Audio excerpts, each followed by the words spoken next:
সরকারি প্রাথমিক বিদ্যালয়ের সহকারী শিক্ষকদের ১০ম গ্রেডে বেতন স্কেল বাস্তবায়নের দাবিতে রাজধানী শহীদ মিনারে সমাবেশ করেছেন শিক্ষকরা। পরে প্রধান উপদেষ্টা বাসভবন যমুনা অভিমুখে পদযাত্রা আটকে দেয় শাহবাগ থানা পুলিশ। এ সময় শিক্ষকরা জানান ১৩তম গ্রেডের মাধ্যমে শিক্ষকদের তৃতীয় শ্রেণীর কর্মচারী হিসেবে মূল্যায়ন করা হচ্ছে, যা শিক্ষকদের অমর্যাদা করার শামিল। বিস্তারিত জানাচ্ছেন মাহবুব হাসান রিপন।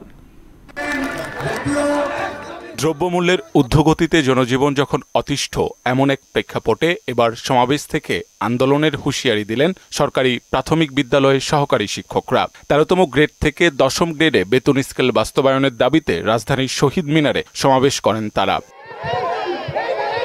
দেশের বিভিন্ন প্রান্ত থেকে সমাবেশে অংশ নিয়ে শিক্ষকরা বলেন, ১৩তম গ্রেডের মাধ্যমে শিক্ষকদের তৃতীয় শ্রেণীর কর্মচারী হিসেবে মূল্যায়ন করা হচ্ছে, যা শিক্ষকদের অমর্যাদা করার শামিল। আমরা পকেট থেকে টাকা দিয়ে বাচ্চাদের নাস্তা করাই, নখ বড় হলো নখ কেটে দিই, পায়ে ময়লা পা ধুয়ে দিই। আমাদেরকে দিয়ে সরকারি যত ধরনের বড় বড় কাজ, নির্বাচন থেকে শুরু করে ভোটার তালিকা থেকে শুরু করে সকল কাজ আমরা করি, কিন্তু আমাদের খাতে খরচ করতে গেলে সরকারের যেই সরকারই আসুক না কেন তাদের অনেক কষ্ট, তাদের তখন টাকা থাকে না। তৃতীয় শ্রেণীর একজন নাগরিক কিভাবে একজন প্রথম শ্রেণীর নাগরিক তৈরি করবেন?